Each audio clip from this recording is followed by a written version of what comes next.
So guys, I think the idea for today, I mean, first information right before we even start. Uh, in preparation for today, I emailed Sebastian Budgen uh, to know if there were any news. He originally told me it should take between 1 month and two to get the proposal uh, kind of confirmed or not. And so it was a month since we sent it, a bit more than a month. So I emailed him last Friday and he answered me today asking another month, saying like, give me a shout next month. So I think that they need an extra month. So we should imagine by around the 15th of May, we should have a position. Since we said we would be working on this book anyway, I don't think that that matters that much right now. But just so you guys know, we didn't get a no, which is something. So I'm not sure if we're getting a yes in a month, but we didn't get a no in a month. So that's something.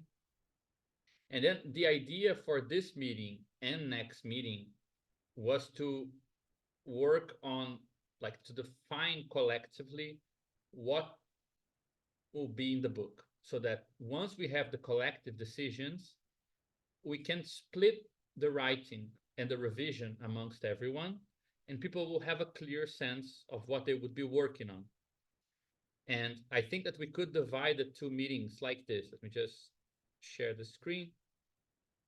I think one way to think about it is like this. So this is the this is the big document which has the book structure. These are the chapters on top. These are the subsections as we sent them in our proposal.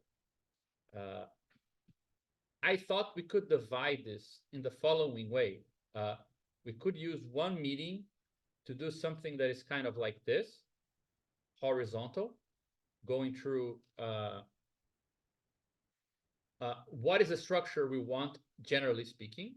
There are changes to this, if this is okay, if it makes general sense to people, if they have any questions. And then next meeting, we do a vertical talk. So we actually go into the synopsis of every section. So let's say today we would agree, does this sound like a path that we want to take, one thing after the other in this way? Is there anything we want to change? Things that we don't know why they are where they are? Should they go anywhere else? Should they be removed? Things like that. And then once we have that, we then next week we write a short synopsis for each of these sections, so that we define what we expect them to have, so that whoever is writing them can know pretty much what they are meant to write, very briefly, like one or two lines, and whoever is revising afterwards knows what to expect. Like, okay, they said that the section on the definition of modes of intercourse would explain Karatani's theory of the modes and the differences that STP is creating, like how different STP's theory is. Then whoever is writing knows that that's the assignment, and whoever is revising says, okay, this is what I should understand from the chapter, and this is what I actually got, so what should change, and so on. So we would worry about the synopsis next time. And this week we would only worry if this line is making sense, if this direction is making sense, right? There are some changes to this because last time we discussed all of this here, what we made this distinction, like we wrote in, put yellow on parts of the book we already have something written, and red for parts of the book we have like a dark light red for part of the books where we don't have much, and bright red for parts of the book we don't have anything written on, right? But since we last did this, I pretty much wrote all of these sections here, so this could be yellow, but I would wait until I present at the end of the month to turn them yellow, because I want to know what you guys think. So it might not be the case, it might be totally wrong, so it's still red. So, but there is there are less things here which are now red, less things that are need to be written from scratch. I would say, being generous, about 75% of the book already, 75% of the sections already have material written. So only 25% of them, and therefore only 25% of the writers who say, okay, I'm going to take this section and write it, would have to start from scratch. A lot of them could start from previously existing material, which I think also facilitates for more people to engage if they want. But yeah, the idea was to focus on this axis, then to focus on this direction, right? Is the structure making sense? The way that one chapter moves to the other? Do we feel like we're adding too much? There are things missing, and so on. And one thing that is very important in this direction here, when we discuss it now, one thing that is important is some things will be missing. There's no way we can put everything, but that's a good thing because they can become additional material. For example, videos, interviews, things we wanted to do in our propaganda group. So sometimes missing the right thing is also important, not just adding it, but finding out what is missing and say, okay, if we had an interview to give an example from a real movement, this would already help. Or if we have a video from mathematicians helping us explain the concept, that's better than adding it to the book directly. So identifying things that it's okay that they're missing, but that we want to work on in parallel is important. Second, I think it's very important to, in this discussion, also to consider length. I mean, we said we wanted a kind of shortish book, like 75,000 words. Last time, just considering what we had about 30,000. I mean, if we don't, like, if we just consider the additional stuff we have that could go into the book, it's probably another 20, 25,000. So I think that's also a reason to decide things like, is this structure too big, perhaps? You know, like, oh my, if it's too much stuff, it's going to be too short. The chapters are too short if we want to keep it a short book. Or perhaps we shouldn't have a short book because the structure is very good and we should preserve it even if the book is a bit longer. So those are conversations we should have. So things that are missing, but we don't want to add to the book, we want to add to the parallel discussion, the parallel material. Evaluating if the sections are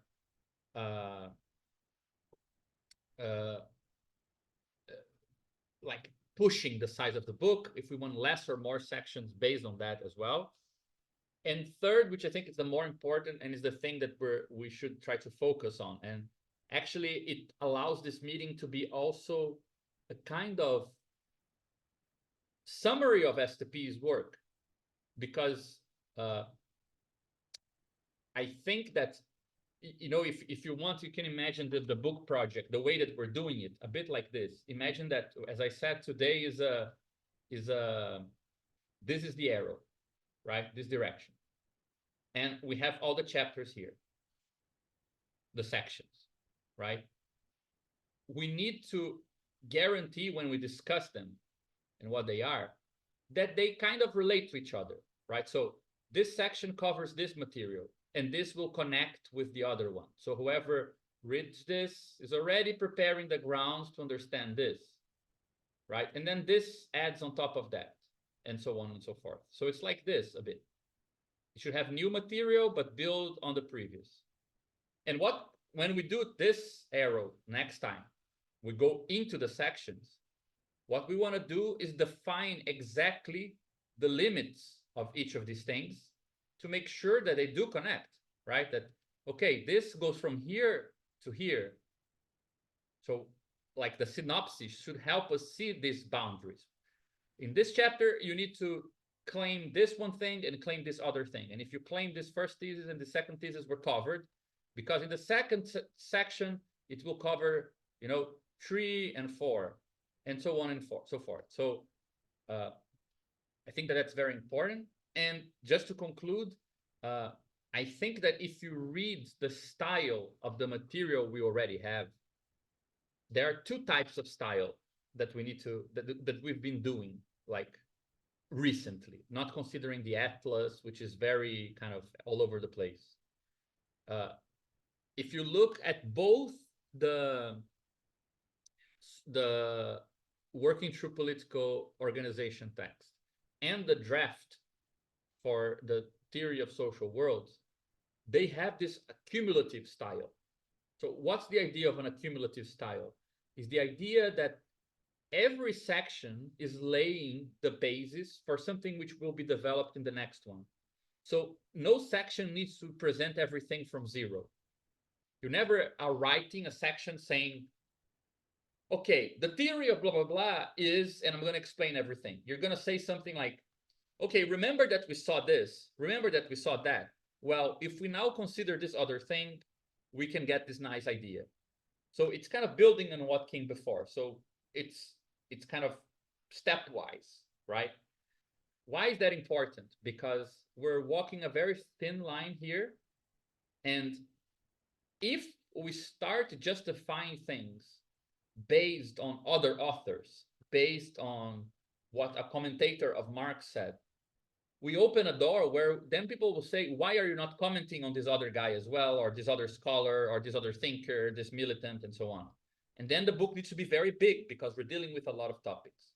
So the step-by-step argument, which says, if you accepted what we already presented, you can accept what we're saying now. The main reference is the previous chapters, not other authors. Of course, that's impossible to just do that. We need to quote people and so on. But it's if we want to keep it a short book with the amount of topics we want to discuss, we would need to find a way to incorporate that style somehow, right? Dennis, you wanted to say something? Yeah, actually two things. The first thing, addressing what you're saying, I think it sounds like what you're saying has to do with the overall strategy, which is that we should not be devoting too much time kind of describing or explaining some previous thinker's position, right?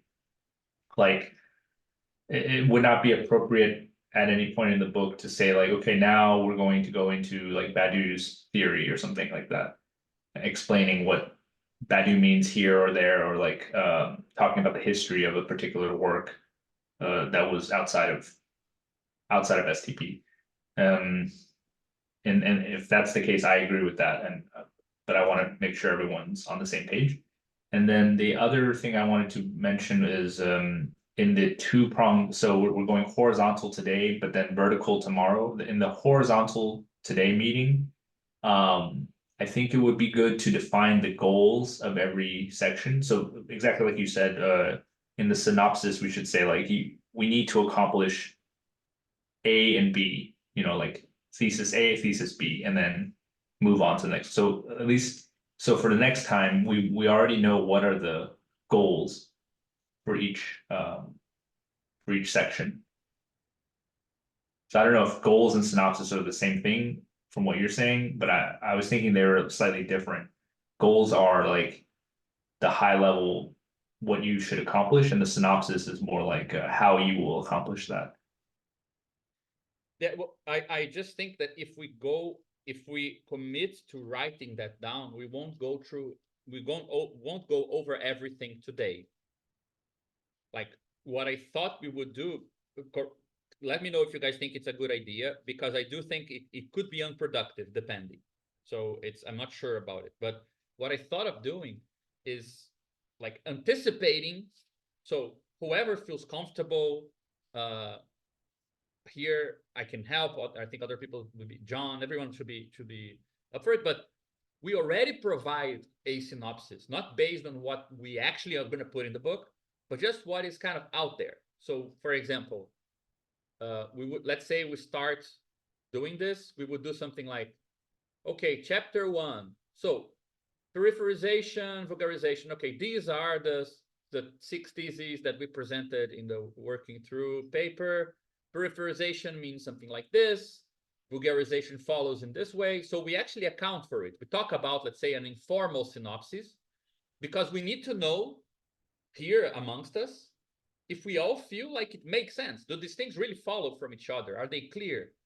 But like questions about detail, what we would actually say it's the core of that, we would leave for next meeting, but we would have to do what you're saying, but perhaps in an informal way, without the commitment of writing down, right? So perhaps rather than goals in the sense of establishing the goal of the section, just let's say, what do we know about it already?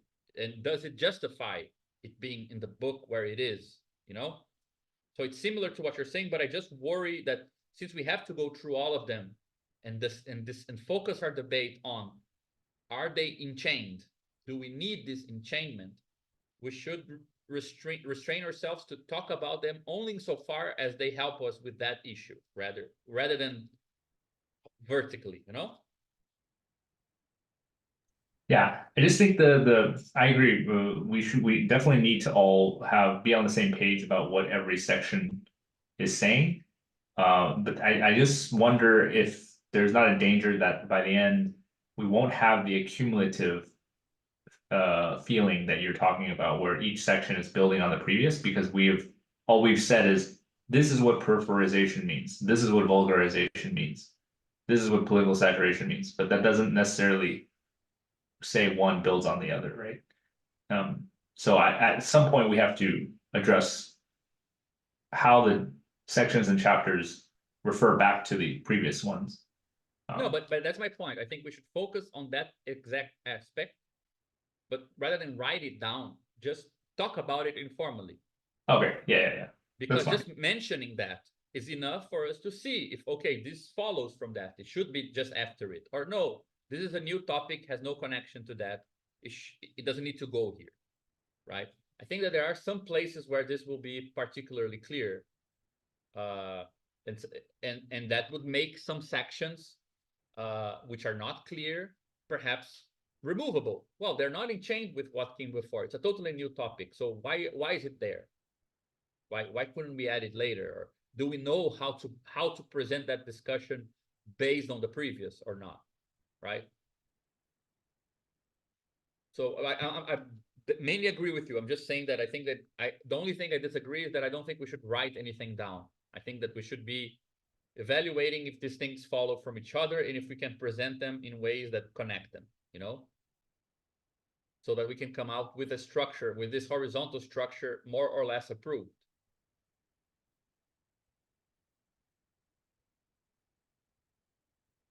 Does that make sense, Dennis? Yeah, that makes sense. So, okay, yeah, we have the recording also for people who can't make it to this meeting, so yeah, just so we get everyone on the same page, we should ask everyone who wants to be a part of the writing process to watch this recording as well, if Yeah, they I didn't. think so. I also think that, I mean, there's no reason why we should only have 2 meetings on this, especially if they're going to take longer to answer. I mean, I think we should give it a run, send it to people. After these 2 meetings, we will have an idea for a structure and a synopsis. And perhaps people disagree, and then we have a new meeting on that. Perhaps it's already good enough. I don't know. So if more people want to join in the discussion and they can't make to this 2, they can benefit from whatever we produce to join the discussion later too, right? A lot of things will be, I think, set in stone anyway. We know, we already agreed we want to use the material we already have. So those sections will be somewhere in the book. So even if we are still arguing about certain things, we can still use them. Just a final point before you, John. Why is this a cumulative thing really important to agree upon? Because let's say I'm writing a section that comes here. I want to be able to spare myself a lot of work by being able to refer to what came before, to say things like, as you know from chapter 2, right? We define mediations in a certain way. So I don't need to describe it again. So the chapter can be shorter. So I can also have less work. So making sure the structure makes sense also means that a lot of the work later on is of adding specific things and not reconstructing everything from scratch, right? So it should be helpful also for whoever takes on chapters to write. Sorry, John. Oh, no worries. Yeah, just wanted to respond to a few different things there. Yeah, I totally agree with the accumulative approach. I think that makes a ton of sense. I think even though both the two previous pieces that we're basing this on have that, I think working through a political organization has it better. Uh, I think that there's some really good like step-by-step logical constructions in the other one. And I think there's more thoroughness in certain parts that are clearly like evidence of us having worked through things for a while longer. But there's both more of the academic hermeneutic kind of stuff. But also beyond that, there's something about the voice that's like a little heavier, more ponderous in that one. I found working through political organization to be much more um uh kind of like quick to read while still being informative. Hold on just one second. I'm coughing really bad.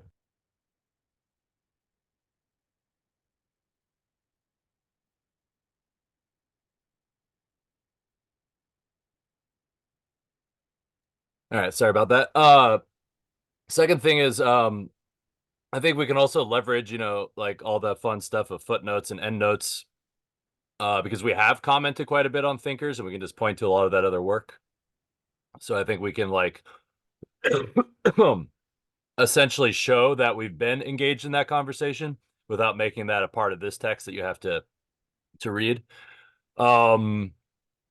Third, I think we should almost kind of default that if we don't have a meeting scheduled, we should have a book meeting. Like we're like systematizing years of work here, and I think there's going to be a lot that comes up in details, and the more we attend to it, and maybe some of the meetings won't be super long, or we'll just focus on one thing, or it'll just be a general check-in. But I think we should really put this at the center of our like activities as much as possible.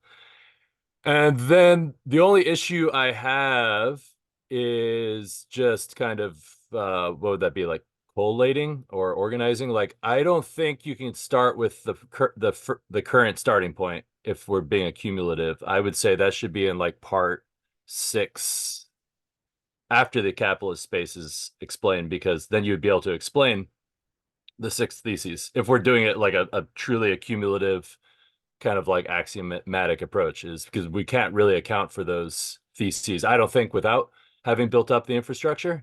Obviously there's a like rhetorical advantage there because you can kind of like start from a certain kind of political phenomenology that people relate to. I think a lot of activists read the 6 theses and like connect very deeply. So maybe, but I also think we could probably do that like in an introduction where we just very briefly go through the 6 theses and like just touch on them and maybe give like certain historical examples, but then actually like do the part from WTPO in part 6. So and probably have to rewrite it a bit in order to give due credit to the previous parts.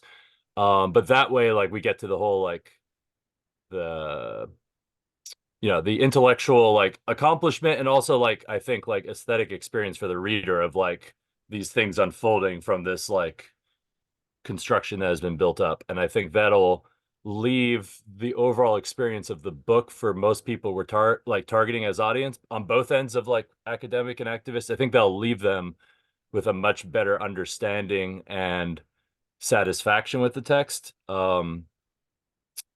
is my impression. But I think, yeah, I think that only speaks to the like why we should, yeah, I agree with the accumulative thing. That's just one thought about what that would imply. Rafa, were you gonna say something? Yeah, I don't know if I agree with this. I mean, I understand this from a purely cumulative perspective, but I think that uh considering the targets, I think that recent experience has shown that the theses on the conjuncture, they really help drawing people in to the ideas of the group. So I understand that from a cumulative perspective, it can sound like something that is a bit upfront, but I don't think that we can leave completely aside, the fact that it may feel like very, even if it's a short and lean book, it can not seem very how should I say, uh the use of the tools may not seem very attractive at the beginning. I don't know. I think this is a discussion to be had, which we haven't had yet. But I think that if we don't do anything in the beginning that is not only the axiomatic, I mean, I think we may lose a lot of readers. And if we intend this book to be in a sense useful or to be used, I think that that might turn some people off, you know, and then we might get into those weird situations where we have the book, but then we have the recommendation. Oh, start on chapter 8, so you will see that it's worth it. And I don't know. Maybe I'm getting ahead of the point where we are, but I think this is something to ponder. Yeah, just on this, I used to think like you, Rafa, but after writing the theory of social worlds and now these environmental logic things where you're obliged to go into these theses one way or another, they appear organically. And I don't know if you guys remember, Vitor originally said to us that he thought the introduction should be about the problems that people face organizing, and that we should probably try to connect with people first with that regard. And third, because we had the experience last week of trying to talk to people about the peripherization thesis here in Rio in the common space, and Marxist militants who are more connected with the Communist Party, they're not used to thinking in those terms. And rather than facilitating their connection with us, I felt like it's not that universally appealing in itself. So I'm less convinced these days. I agree with the general premise that we should start with something which is not like the construction itself, mediations and blah blah blah blah blah. But I am a bit. I think I agree with John more today than I did in the past about whether this is the best kind of political introduction, and if there isn't another way, which is like perhaps less about thesis and more informally going over the argument and saying we're going to build this argument now in detail. It relates to political problems that everyone is facing, like almost as if we took the introduction, we made it into a more robust presentation. So I agree with you, Rafa, that yeah, I mean, I'm also in doubt. Like I see the value of presenting these things informally, and then you re-encounter them, and you say, "Holy shit, these things are very well explained by this whole thing I just read. The thing that attracted me in the beginning are very well explained." I think that there is value to that, but I also see the merit of having an introduction which brings people in based on problems. And because people are interested in those problems, they will accept the construction that comes after, and not because there are theses, you know, which are more conjunctural. So I'm also in doubt between the two. Just reading here the comments on the chat. Yeah, I think like I'm okay with moving the theses. I agree that it might lead to problems, but I definitely don't think that we should start axiomatically. You know, I think that there should be an introduction, and I think it can be based on the you know posing problems, the problems we want to treat, which might involve dealing with the theses, but not in a structured way where we might get into trouble. But I do think that it's very important that we have something that draws in, and so that we have a, you know, a justification, so people see that our axiomatic starting points make sense, you know. So I do think that it doesn't have to be the theses. I agree that maybe the presenting the problems might be more interesting, but I think that's my main point. Yeah, I agree with that totally. Yeah, I think like if like the axiomatic approach, right? Like obviously comes from how math texts are written. And so like a lot of times like the intros to math texts are like what kinds of problems in science drove these math, like where are the applications, like why did people run up against them, blah blah blah, and then you get into the axiomatic treatment. So I think that makes sense to start from problems, but I mean I do think that makes sense. But along with that, I think want to push back a bit on the concern about activists for a few reasons. One, like I think the book is obviously theoretical. So I'm not entirely like I don't know if like starting it right. I don't know if like the book itself, like the first chapter is going to make a case for reading the book necessarily as much as like other people talking about it or like like the overall like structure of it or whatnot. Like, I also think like I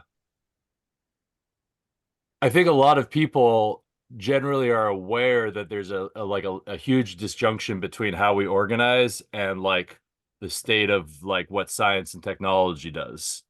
And the idea that like we'd have to kind of lay out some basic formalisms to make sense of something, I don't think in and of itself is actually that alienating, because people generally like who've been organizing for a while are generally pretty like aware of the limits of our theoretical constructs, and like a lot of times they get tested in activist circles and then like break, and that's why they get revised. So I feel like um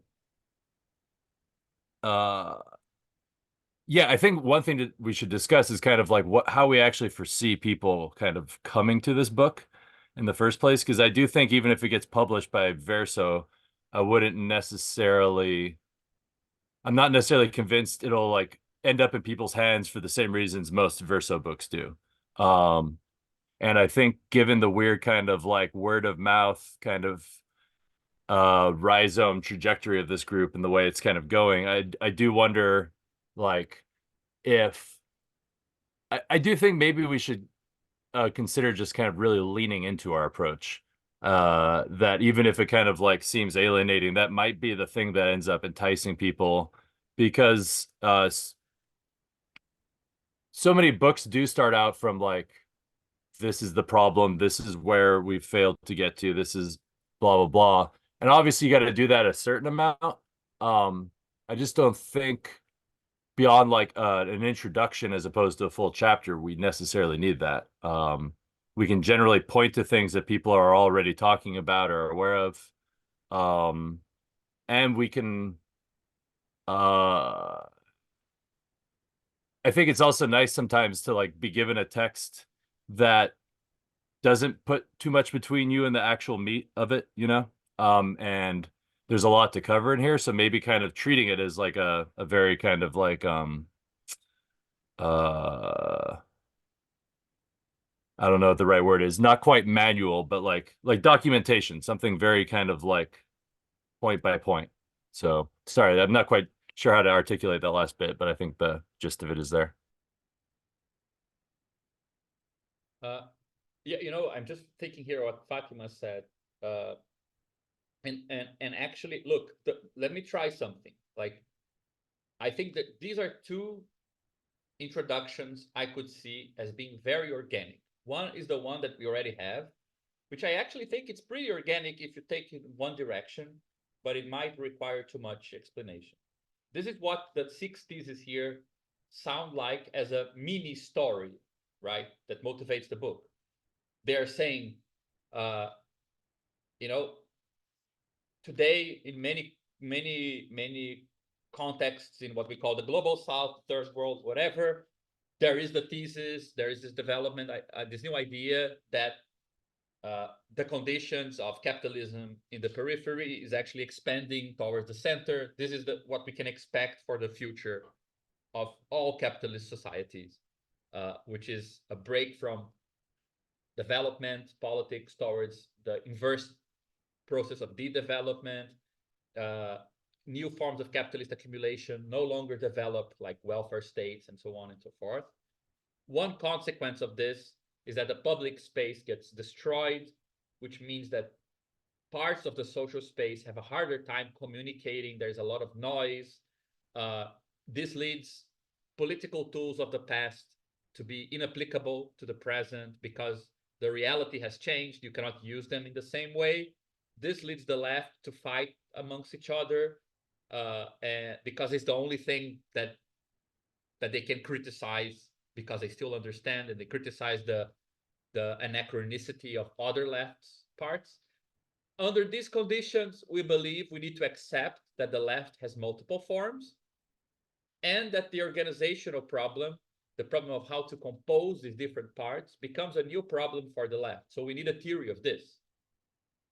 I mean, this can be read not as thesis in the sense of here's how everything is, but could be read as 6 motivations, right? So I think that's a strong argument for why we don't need even to give them like these big thesis names. It could be a continuous text with an argument for why we need something, right? So thesis on the new conjuncture, even it looks like we're already presenting final results. We're only presenting a motivation. Even in the original text, that's what it was. So that sounds like it could function. The other option, I think, is the one I quoted here, which I think it's based on what Fatima was saying, which is, yeah, but this way is not much better. This is already what we have. I'm just framing it slightly different. That's exactly what's written here, right? But there is another way, if we prefer, which I think it's also very strong. Yeah, we can just say 6 motivations. that it's all. But anyway, like the affirmation, the positive affirmation talk, you know, like as a communist, wake up and read these 6. Yeah. The other thing is, yeah, 6 problems from the new conjunction, something like this. But the other version, which could be like, it could spare us the trouble, the 6-body problem. Like, after the 3-body problem, wait to see what we have for you. It's much worse. The other version, which I think Fatima is right, it could actually be taken from chapter 7, which is this thing here, which we already have written down, this 7.2, because it doesn't necessarily need to come in here, in fact.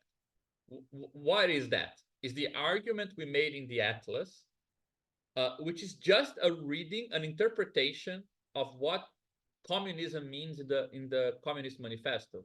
And it's a kind of, I think it's weird, it's paradoxical, because this story I just told, it's a story about the present. So it's like, if you buy this story, you're motivated. If you don't see this everywhere, you're not motivated. The Communist Manifesto one is a bit of a threat. Like, this is what they actually said in the Communist Manifesto. Are you or are you not a communist, right? If you are, you should read this book. So it's a bit more of a threat, but it is very explainable what this book is, also from a different standpoint, which is, if you read the Communist Manifesto, you see that the definition of communist is negative. It is not defined by having a program or by having a party. It's defined by being, quotations, the most advanced sector of every proletarian struggle, which means that it's all about composing the different proletarian struggles. So in a time where these movements are more far apart from each other, to continue doing what is in the Communist Manifesto requires something slightly different, right? In fact, we actually say this in point 6. It's quoted at the end of this section that, by the way, this thing we just said, it's actually what's in the Communist Manifesto. But it's not framed that way, right? We just so I think an alternative to this, which could be a way to motivate out in another way, if we don't want to use these theses, we just want to keep them and present them later on. Another way of doing it would be to totally focus on this and say, if we want to return to the Communist Manifesto, there is a specific thing there that not a lot of people comment on, which is that the core quality of communists there is that they adopt the position, like they are connected to the different fronts of struggles, and in those different fronts of struggles, they are the ones who, and this is a quote, worry about the movement as a whole, the communist movement, about the proletariat struggle as a whole. So that puts you in the position of composition. So we could argue that there is a reading of the Communist Manifesto that is setting up this type of task for communists, right? And this is what we're going to do. We want to rewrite political theory from the standpoint of that task, right? In a way that accommodates the new challenges. So that could be like we would already have a material that we could use, but it would be a slightly more kind of poignant, perhaps, right? It's rather about what's going on out there and a bit more about, look, this has always been the task. This is still the task. We just need better tools and then get to it, you know? I think that it has merit as well. I'm not sure what you guys, if you have any preference there.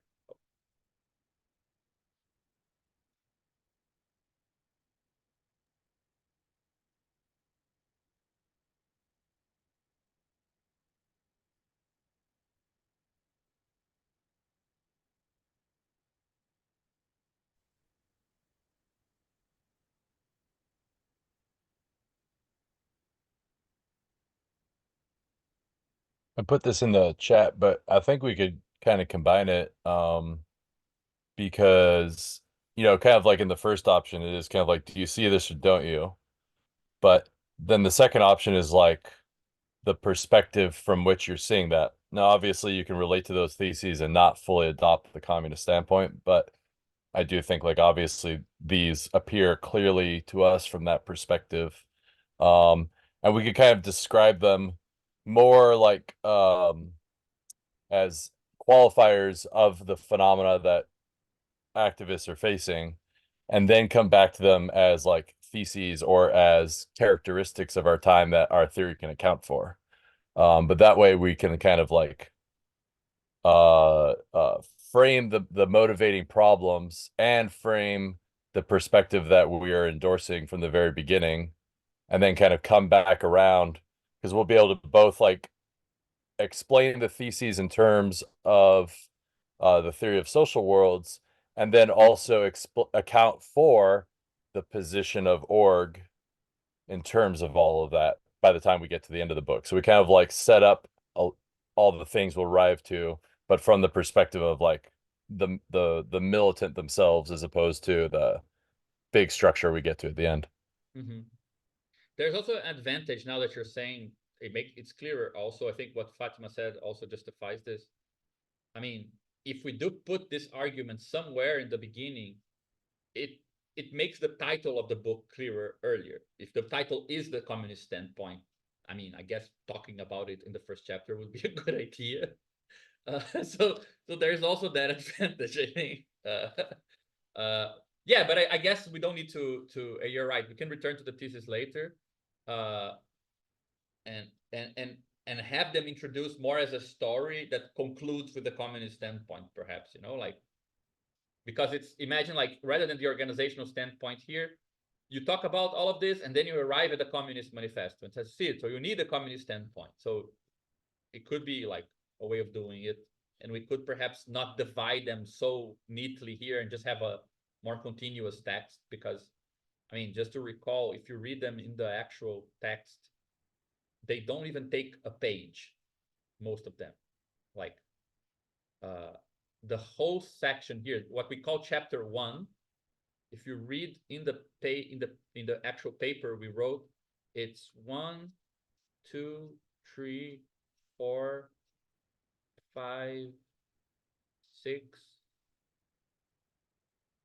7, 8. It's about 9 or 10 pages. Like, it's very short as a chapter. So potentially, using that as a continuous text and then concluding on the Communist Manifesto could like just wrap it up in that way, Nobody, I don't think anyone would.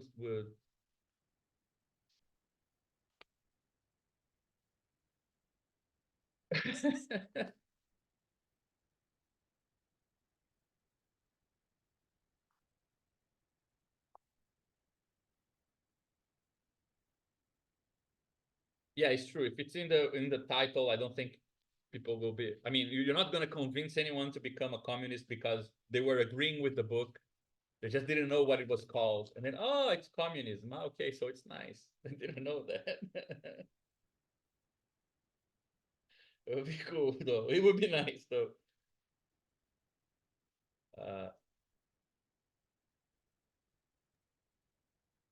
I'm just going to use STEM as a gateway drug straight to communism. Exactly. So I mean, I think that there are either way, or I mean, all the comments here, I think they could be integrated into turning this chapter into something more concerned with motivating the book than, because the other option we had was fleshing out each of these things much more, because they're so short. Like there's 1 page, 2 pages. Like how can there be 1-page section? So, right, this would be like a big expansion if we were to treat them as separate sections that need to be fleshed out. If we say the first chapter has a different function, it needs to motivate the rest of the work and justify the book title, then it could be it can be a short introduction to these ideas, and then they can reappear later on, because people would understand that they were mentioned as motivation and not mentioned as like the presentation, right?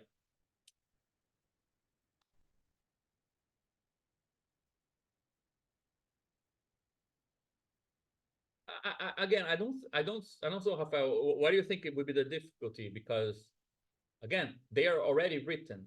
Whoever took this chapter under this new idea, somebody would have to take a 10-page text and add bits from this other text we already have and make it into like a, perhaps add a bit more stuff to it, but it's written, like we have it. We're just like fine-tuning it. So I think we don't need to wait. Like perhaps the introduction of the book is not the same as the first chapter also, right? The introduction of the book, which like talks about who we expect to read the book, how it was written, what is STP, things like that. I think that could wait for the whole book to be done. But like, I think the first chapter is more like motivation, which is different from introduction, right? It is already part of the book. It has arguments and so on. Entering the POV of the book. Yeah, something like that.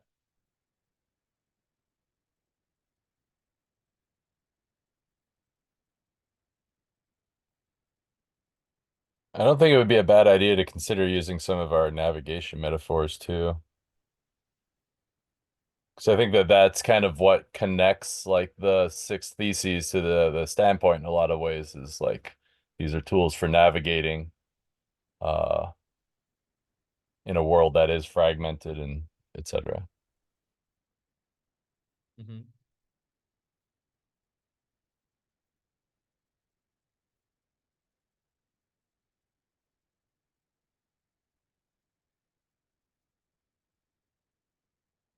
I mean, any other ideas here? Just want to list some things we said that we might propose as changes.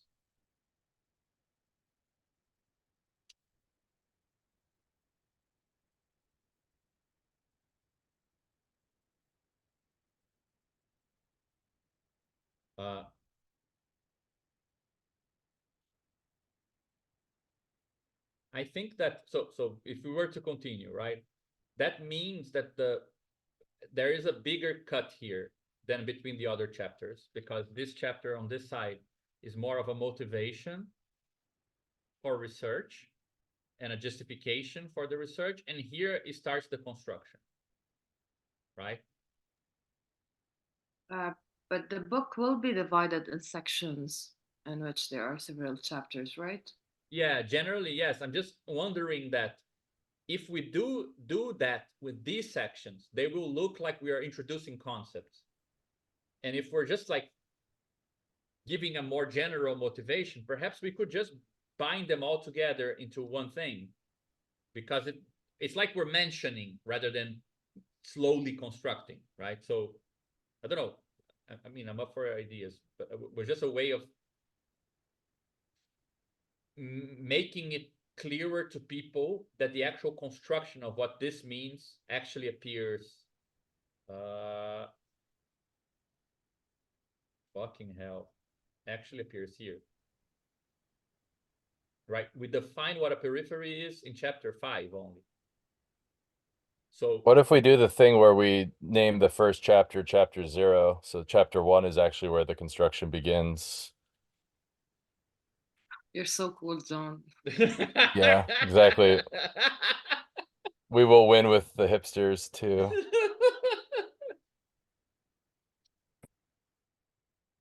Yeah, it's perhaps personally it's too hipster for me, but if the people is hipster, I will be hipster too. So if you guys are Well, actually, involved with the chapter main place I've 0, been seeing it is in math texts more and more, because they're all like the series always start with zeros.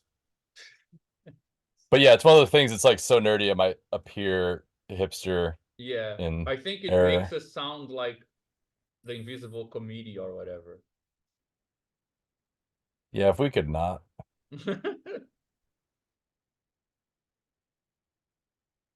Though, I mean, if our book does make it onto Fox News, I will be proud. Yes, That I is mean, one thing. yeah. That's one- So, but the reason why I mentioned this distinction is just because we need to start motivating things in that cumulative way, only starting from here, right?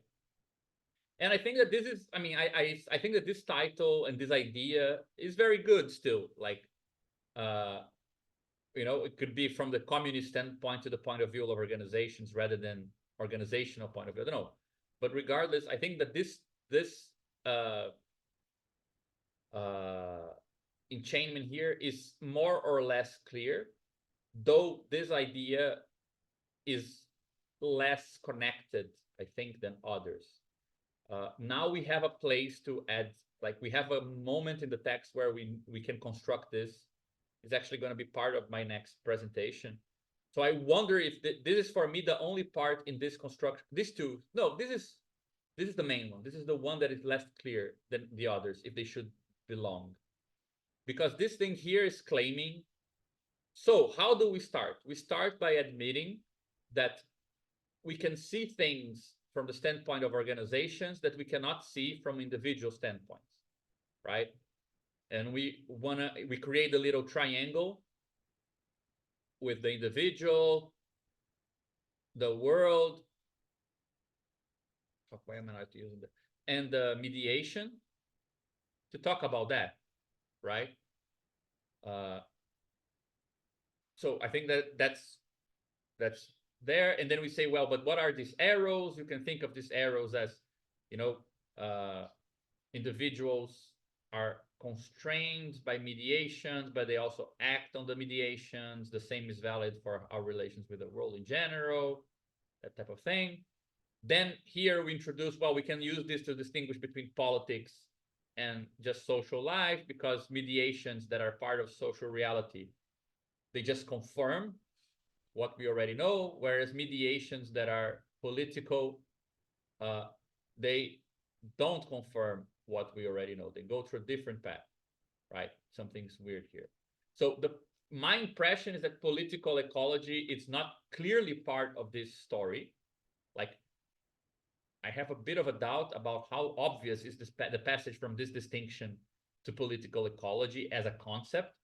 The time we wrote the text where this is in, we were already trying to kind of cover a lot of ground at the same time. So I'm not sure what you guys think, because the next point, it's clearer, which is, well, this idea of constraints, actions, and reductions, it's part of what we call looking at things organizationally. And looking at things organizationally has to do with considering how they are composed, how they interact, and what is intelligible for them.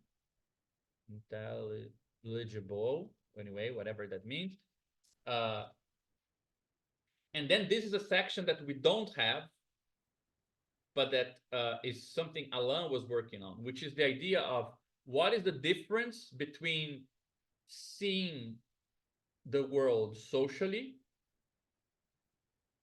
meaning placing yourself in the point of view of organizations, and seeing it fetishistically, which is trying to reduce mediations back to individuals, right? So it actually follows from the previous things, right?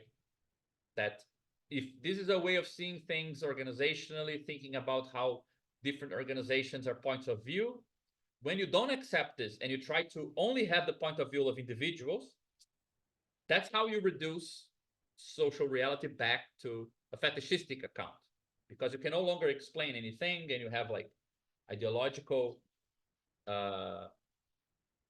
descriptions and so on. Sorry, what did you say, Rafa?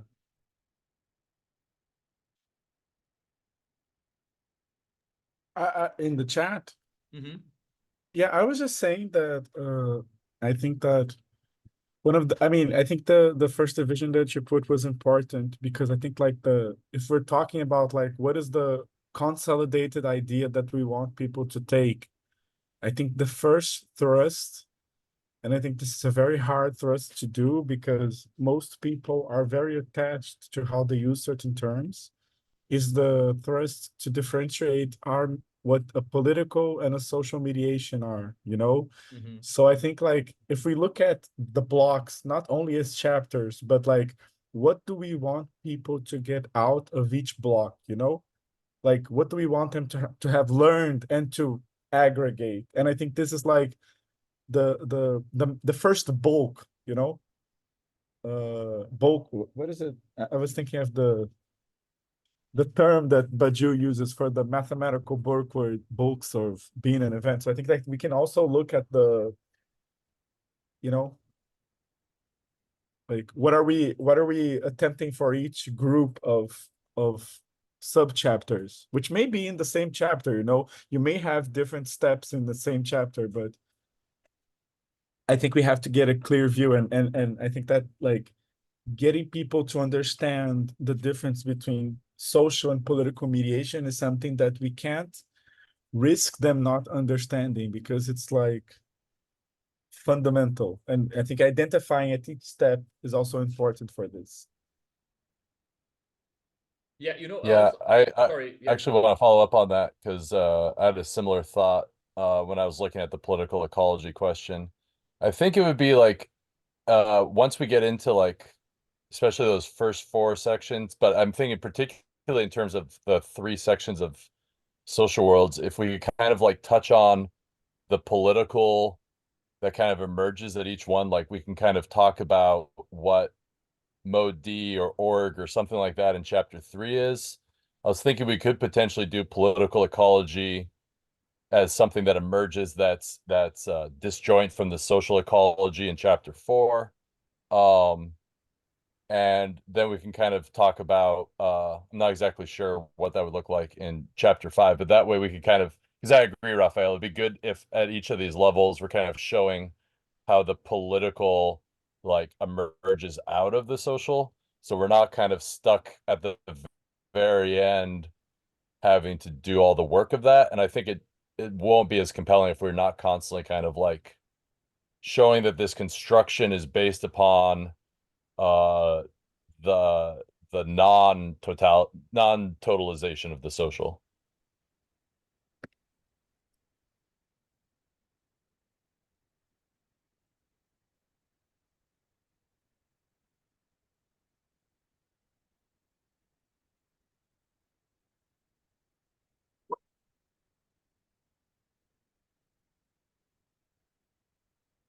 yeah, because you know, like on this point, this section here at this level of the book, and if you read it in the original text, the working through text, and if you see how people relate to it when we present it, it comes with a problem, because at this level, all that we can say is that there is a difference between social and political.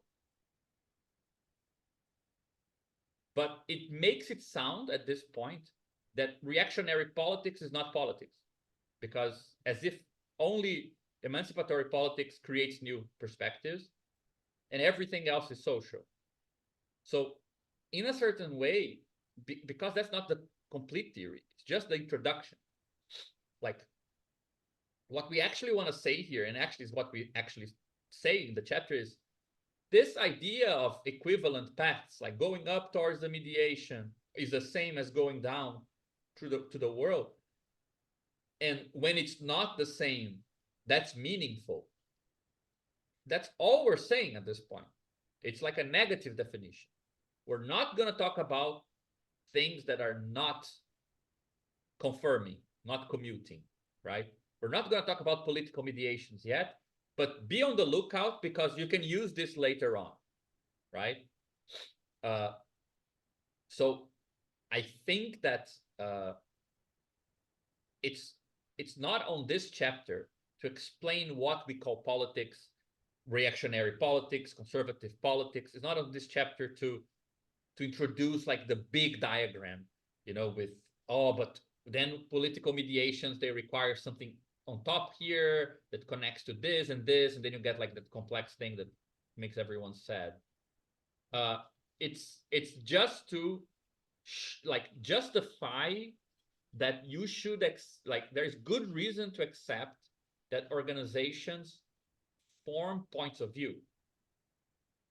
And you know, that's why it starts with mediations and then it ends with fetishism, which is when you don't accept this thesis, right? I think that much more than that, considering what will come later, just after it, will be too much. Like if we say, that's my position, I don't know what you guys think, but if we talk about, okay, so politics comes out of this, and then you need political ecology to explain it.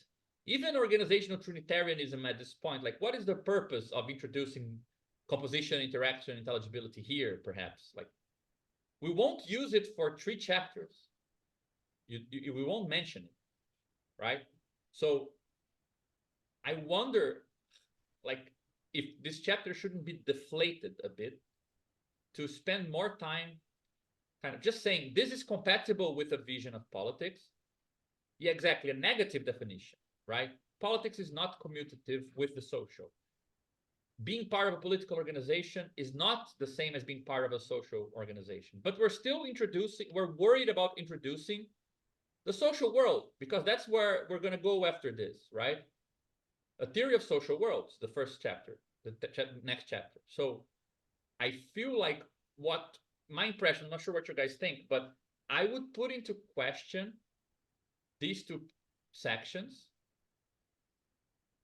and make sure that we expand these 3 and add this one here to prepare people to occupy the point of view of organizations, right? So when we talk about value, commodities, capital, when we talk about, you know, objects that appear to each other or whatever, that's what we prepared people at this level, you know? So it's possible that these 2 things here could come later on.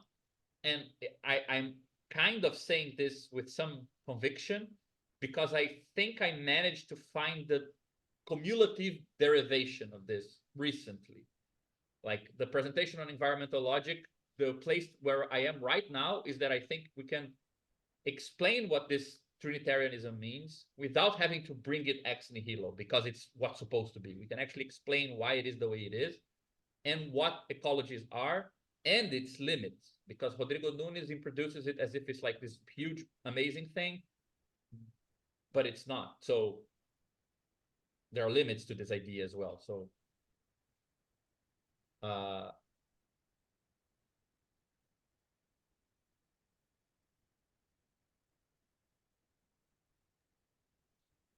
yeah, but I do sure. kind of wonder though if when we're motivating in the first part,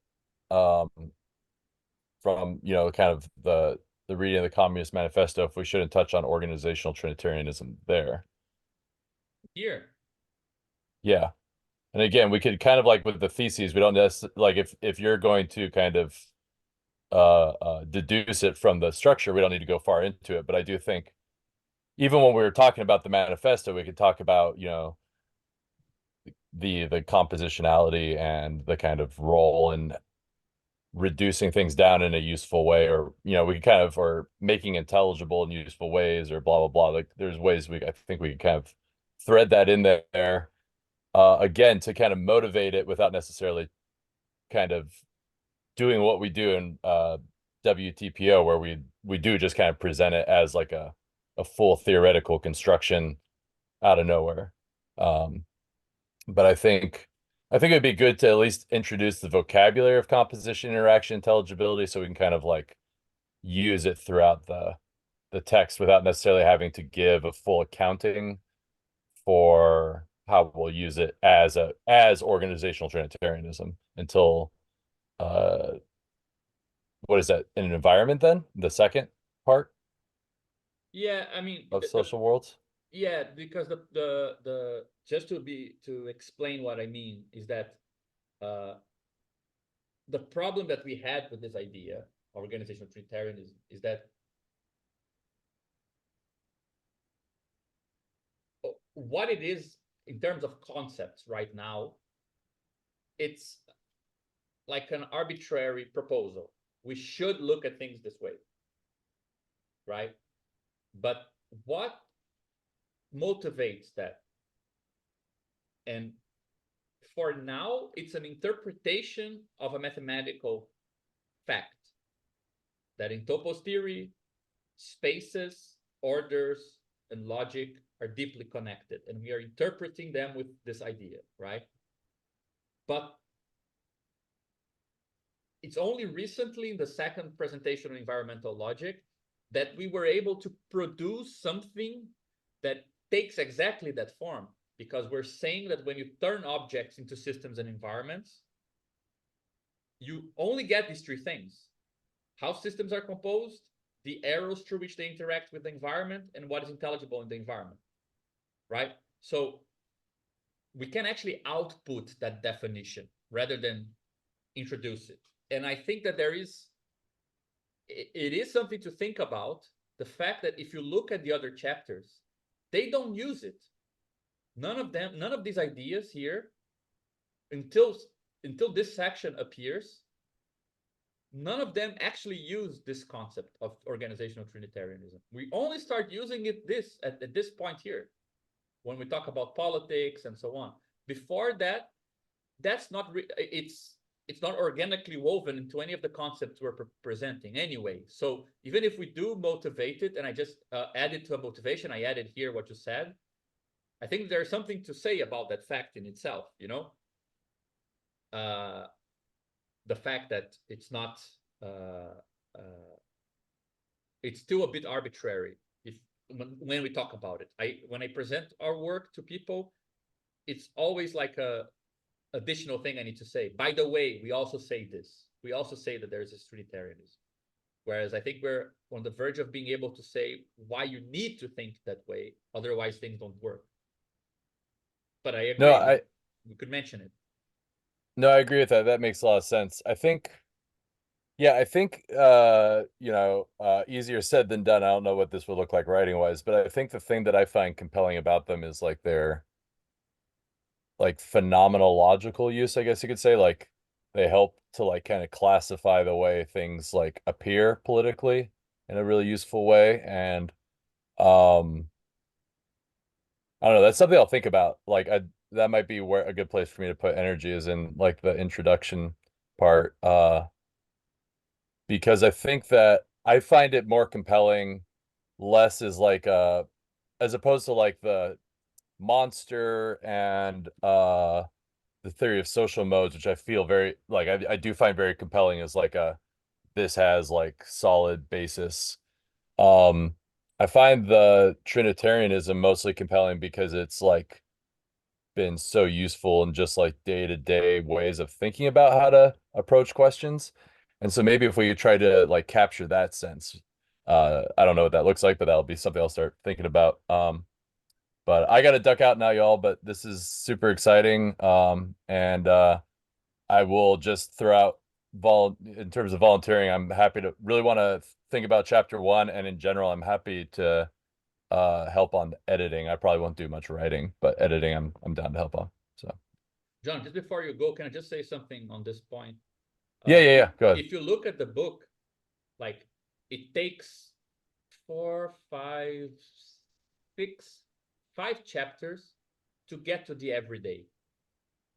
It's at this point that we get to like things that people recognize. And this is something that Michael suggested that we change rather than have it divided this way, divided different way. So I agree with you that organizational totalitarianism is more useful in the day-to-day than other things. But it's also one of the reasons why I think it probably appear later on, because like it's only at this point here when we get to practices, organizations, politics, and so on, that we mobilize all the tools to talk about real daily things, right? From here back, so the 3 chapters on social worlds, they are pretty abstract, right? Yeah, no, I agree. I think actually one of the, and I want to touch on this more in a few weeks, but I think there's some interesting ways we can connect Trinitarianism as this kind of high level concept, and then the actual operations of constraint, action space, and reduction. And so I think there's ways we can kind of like build up to them too. So no, I totally agree. Like it makes sense why they would be something that would come at the end of the construction in terms of building up. So yeah, maybe depending on stylistically how we approach it, it won't make sense to introduce it too much early on, but yeah, it's I think definitely we should something. talk about everything in the introduction anyway. Like we should sell all the tools, but yeah, I just mean like in the technical sense. yeah, no, that totally tracks. So all right, y'all, I'll talk to you later. See you, man. One question I have for you guys. I know Dennis needs to leave soon, and I'm not sure, Fatima and Hafa, what you think. Should we? Yeah, that's what I was gonna ask. After your day, should we just use next meeting to continue doing it, perhaps, and we don't need to go that far today? And would you go until 8? I'd be happy if you guys are up for it. Yeah, of course, go ahead. Yeah, I can stay another 30 minutes. Okay, so perhaps just go over this other chapter here, right? Because I think that there is, on this chapter, I think that there is a complication, because this section, it's actually from the Working Through Political Organization text. The motivation for this one, where we took it from, it's like this. We say, we just spoke about mediations and politics and political ecology, but that's all too structural. It has no meat. And social reality is not just any mediation. They have structure. So let's talk about what is that structure. And then we talk about capitalism, value, property, communities, and so on. So that was the motivation. Like, you've seen mediations. Let's try to bring more determination, more concrete things into it, right? But these other sections here, they come from a different text, right? These 3 sections here, I think Dennis wrote them, and we wrote them for a draft we never published, and they are actually trying to introduce things from the bottom up. They're trying to define what social worlds are, right? This section is, in fact, a bit complicated because its motivation was a debate with Sonrettel and real abstractions. So I think that today this thing here is an argument of the sort of let's add determination to the idea of mediations, right? This thing here was about we can generalize the idea of real abstraction. And these things here, these two sections here, so I would actually separate them. They are like starting from nothing, right? These two here are like, what is sociality? How is social life different from organic life? How is it different from animals in an ecosystem? So it's like really, really basic, you know, like when life on Earth appeared, the mammals did this and that. So it's like very, very abstract, right? So this is like abstractly defining how social life is different from other types of life or organization. And this one is then defining the modes based on this, right?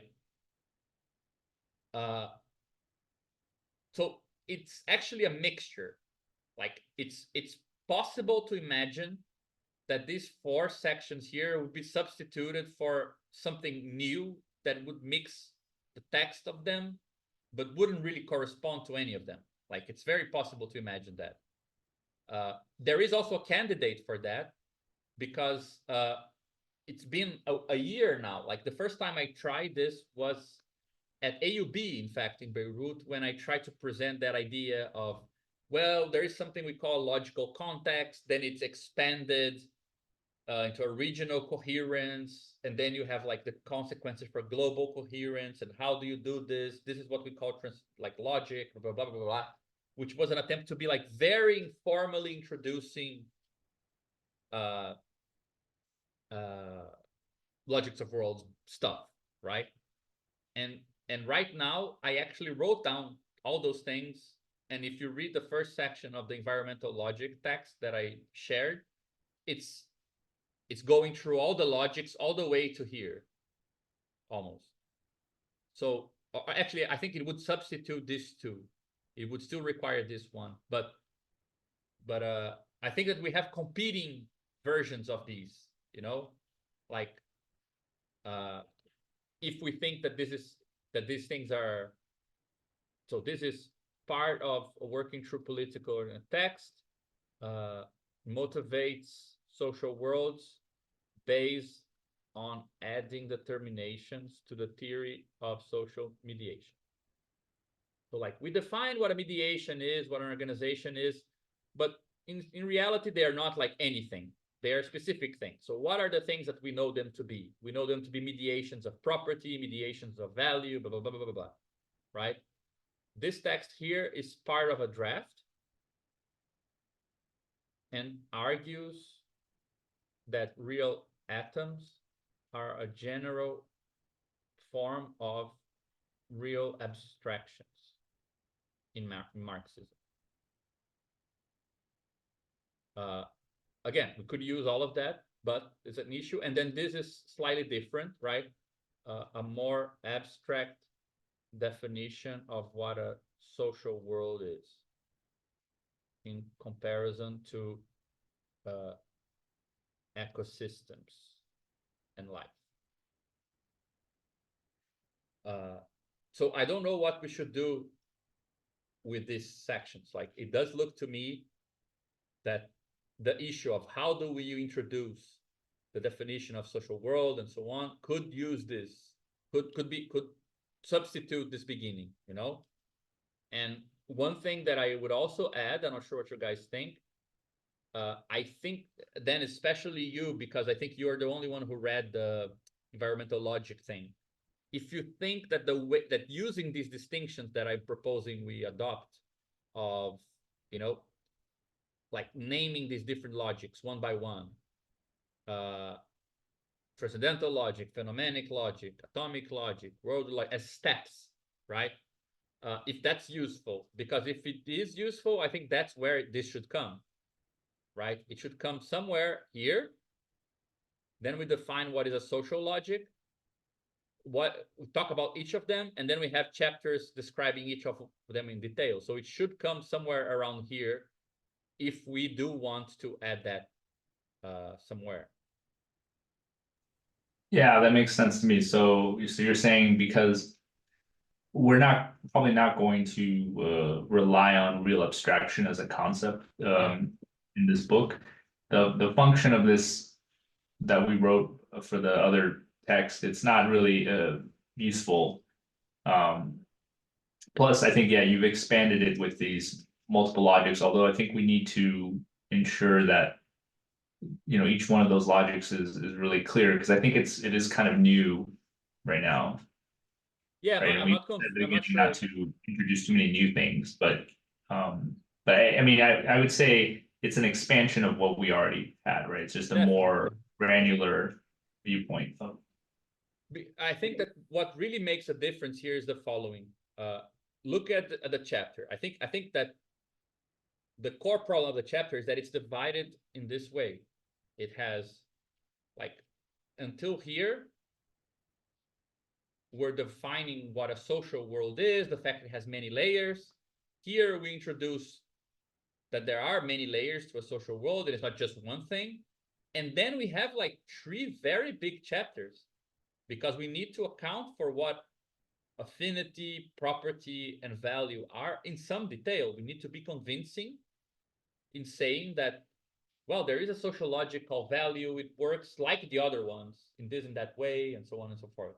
So the more we add things here that we can use when we get to here, the better, right? So what is that I've been thinking in that regard?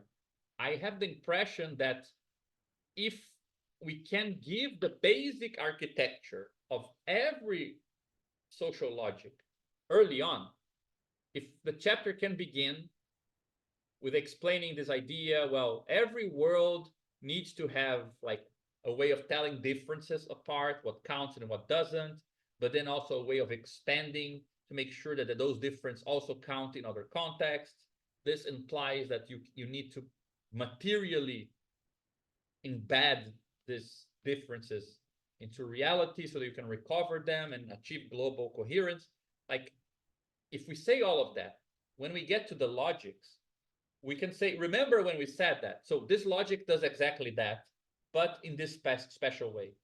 Mode B does the same thing, but in a different way. Mode C does the same thing in a different way.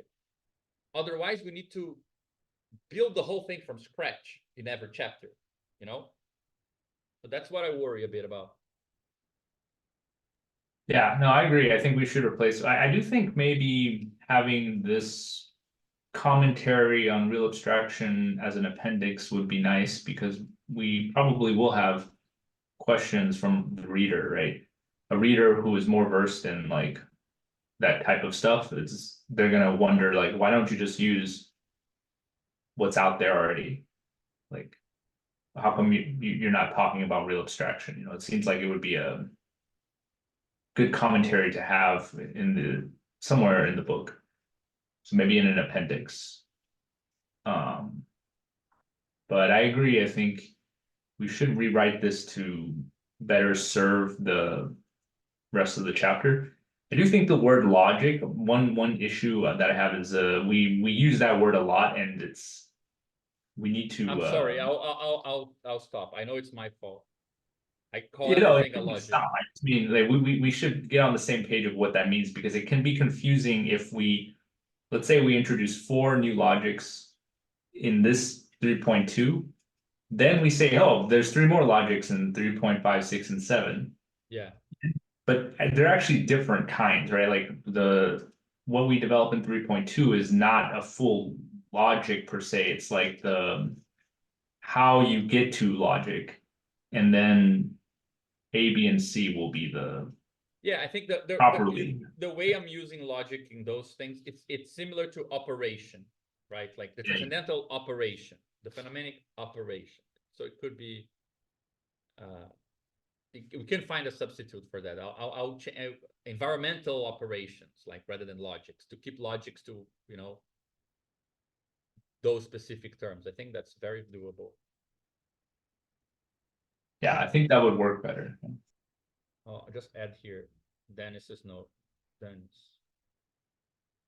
Gabriel, please stop using the word logic for anything that We can just control F logic in the end and does just, like, you formal know, stuff. tear it down. Do. Yeah. Control F and You just remove it. Yeah. yeah. It's a Lacanian thing. Lacanians love to talk anything. It's a logic of the logic of ignorance, the logic of. You just mean it. It has some structure. You know, it's not kind of random. Therefore, it has a logic. So it's the contrary of random, I think. Yeah, but I do think that like even when discussing this, when we discuss the social logics, uh they act from operators, right? So I think that also makes a lot of sense. Mm-hmm. You know, I'm not, I don't know if I'm going reading too much, but it seems like each type of interaction according to one of the social logics, it seems like it's an operator of interaction.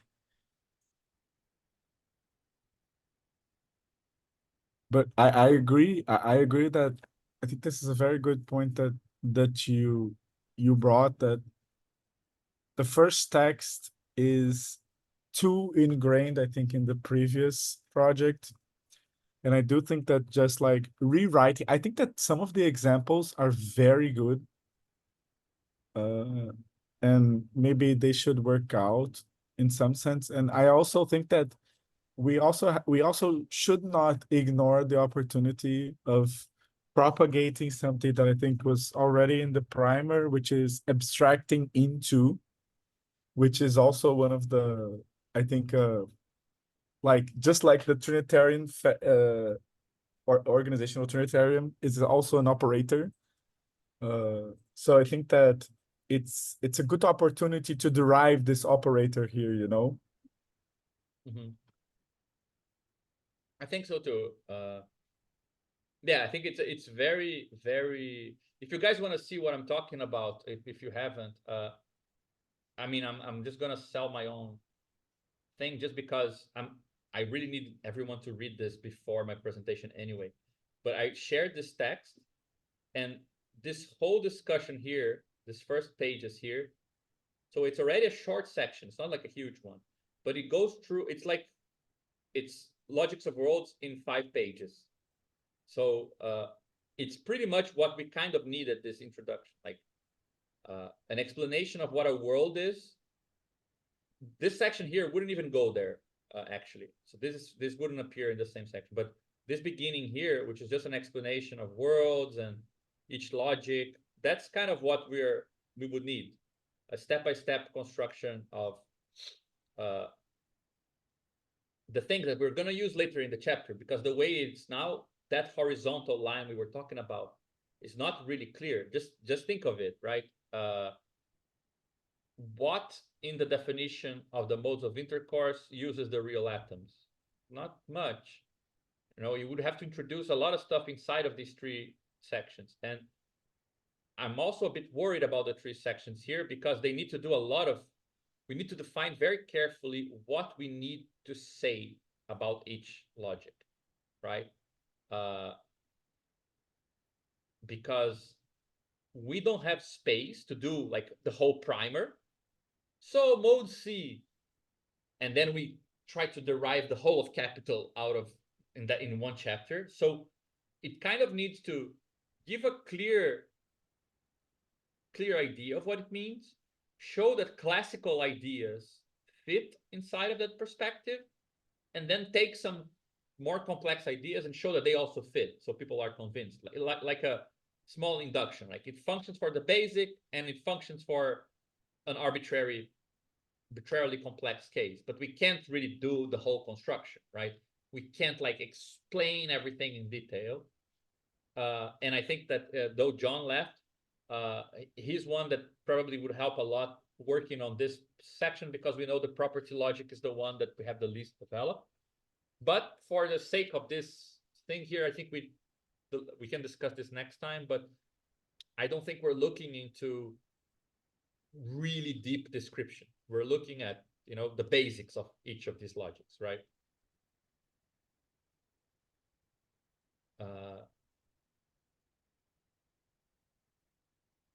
Yeah, I would even say, like, I'm not sure if this is red or yellow, because we actually have like a bunch of stuff on this. Are we like going to do stuff because I think in the transcendental, the affinity essay, there was the introduction of the affinity logic through the graphs. Mhm.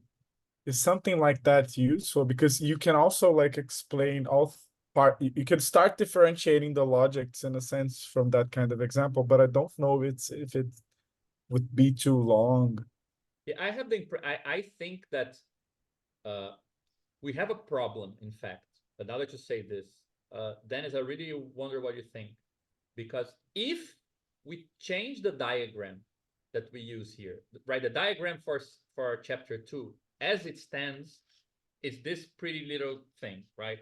You have individuals, you have mediations, and you have worlds, blah, blah, blah. We discussed like a couple of weeks ago when Rafa was presenting that there is a way of transforming this into a diagram that has this form, right? These things are in a graph. These are all individuals relating. They are kind of bound by a point of view, which is a mediation, which is itself interacting with other mediations. And this is bound by a point of view, which is the world, something like this. This graph description is closer to the graph stuff that we use here. So if we change chapter 2, it's actually going to be more of the accumulative thing. People will see the little individuals connecting, and then there's the co-limit of the individual. That's what we call a mediation, and then that expands.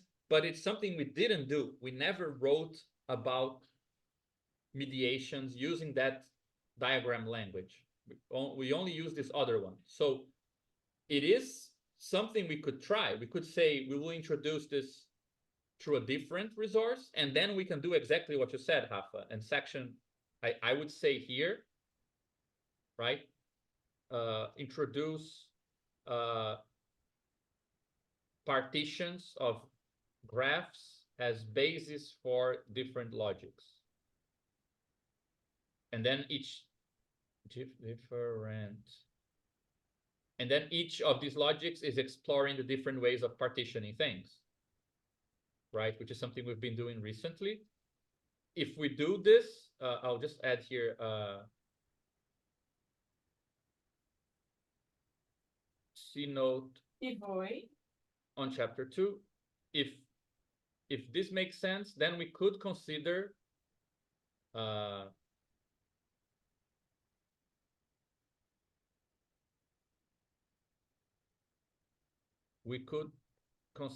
adapting social mediation diagram or adding, right? Like supplementing, like you can present it in this way to see the commutation, and you can also see this equivalent version to understand the arrows a bit better, right? Yeah, I think it's more of a supplementation because it's the same idea, right? It's just Yeah. you have more than one I and more than one M. But you still have the same condition, which is that the arrows must commute or not commute in the case of politics. Yeah. But yeah, introducing the idea of graphs might be nice. That might be the one formalism that is the most accessible and also cuts through the whole book in a way. Yeah. Because I mean, yeah, graphs are different from categories and slightly. So there's that jump that may need to happen. Which adds extra complexity, right? Because yeah, it's not so much that you have graphs only. You at some point you need to define co-limits, and then co-limits are something else. But I do think it's a good idea to introduce graphs earlier. Yeah. Yeah, I think that's also a good notice for the formalism task force, because making sure the formalisms are coherent throughout the book would imply solving that issue at some point, right? So like coming up with a good explanation of, hey, you guys are seeing this diagram with the individual, the mediation, and the world. It's useful for understanding things, but for this other aspect, it's there is this other way of approaching, and we have to explain and justify, are they compatible, are they incompatible, why we're doing it, right? We don't have a text on that. We've been talking a lot about it, but we don't have a text on that. Yeah, based on what Raphael's saying, I think it's a good tactic to go work backwards. So we know we need to have something to distinguish A, B, and C. We know right now graphs are the clearest thing we have to distinguish the three. So we need to introduce graphs earlier. Mhm. We only need to introduce the minimum properties of graphs such that it'll Yeah, make sense for these sections. We don't need to go into the whole MES yeah, universe. So yeah, I like this. So we find out what we need and then we try to introduce it earlier in the minimum form. yeah, yeah. That makes a lot of sense to me. And then I think again, like I think everyone is on. It seems to me that we are in agreement that these sections here, they need to cover uh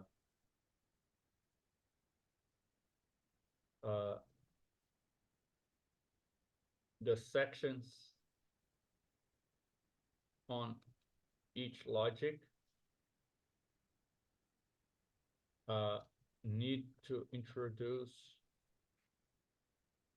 the basics of each, reconstruct kind of classical results, and show we can account for some complex ideas. It's also, I think, a particularly important point is we shouldn't forget that the pure logics are not a real world phenomenon. Like mode A, accounting for mode A is not the same as describing a clan society fully, because a clan society has all the modes mixed together. So we don't even have the tools at this point to describe things in detail. On the contrary, we should always remind people that, look, these things are still a bit abstract.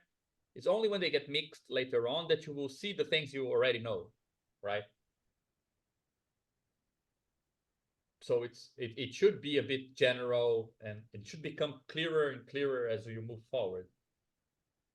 And I think that the last chapter here, the idea was to end the chapter on the idea of they're mixed. Every world requires all of them. There is something we call a dominant logic, and introduce the monster diagram, right? So this here introduces the what would be the second kind of formalism, right? Yeah, and also alignment and misalignment, right? Where's that? No, that's Later. later. That's on chapter 5. So the idea right now is when you end this chapter, we said that there are 3 logics. The next chapter talks about the material basis, like how do these logics latch onto reality, right?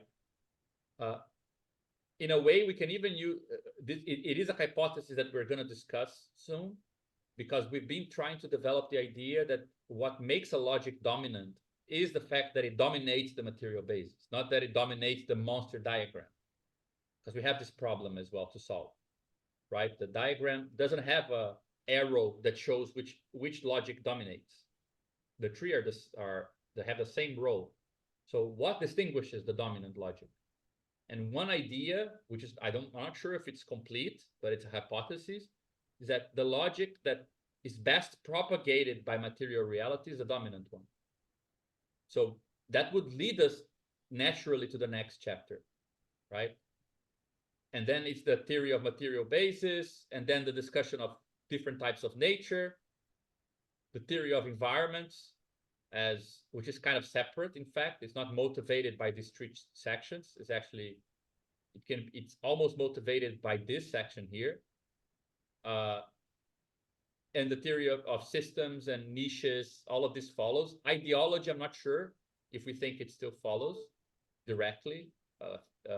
It's something I added because I knew Rafa wanted to write about it, but I'm not sure if that's where you should come, and we still have discussion to have. But it's 8 o'clock now, and I wonder if, I mean, we did a good job coming to chapter 3. If we should stop now and we can take this, discuss the rest of it next time. Just gonna Yeah. change. I mean, yeah, because you still need to present your part 3 anyway, so Yeah. we should probably wait for that to discuss chapter 4. Anyway, I have to go, so. Yeah. So a question. Sorry, what did Fatima say? Yeah, we can talk about it, but I think it's not a bad idea. I think we didn't discuss this today, but we really need to have a clear sense of where we want examples, like where are examples missing, because then it can either come in the book or come as like additional material where we like do interviews or discuss in detail. I think that there's stuff we didn't discuss that today very much. One question I have for you guys: do you think it's better, given the situation of the book with Verso, and where we stopped here? Is it better that I give my presentation next week and then we go back to the book so that it's already done and we can talk about it? Or is it better to go over this and then I present afterwards?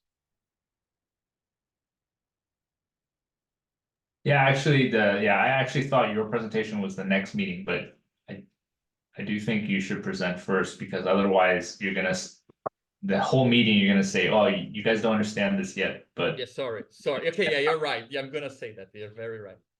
So no, let's do that then, and then it's another reason to see if the stuff that I wrote for that environmental logic does help with the chapter 3 thing we were talking about. Okay, I'll propose that on the group then. I could do it next week. It's almost done. Thank you so much for the preparation of this meeting. That was great. Yeah, Yeah, no, I I think think this we meeting raised a was lot of real excellent. problems. It's good. And it wasn't that long. It's good also. Okay. See you guys. Bye. Sleep well. Bye-bye. See you all.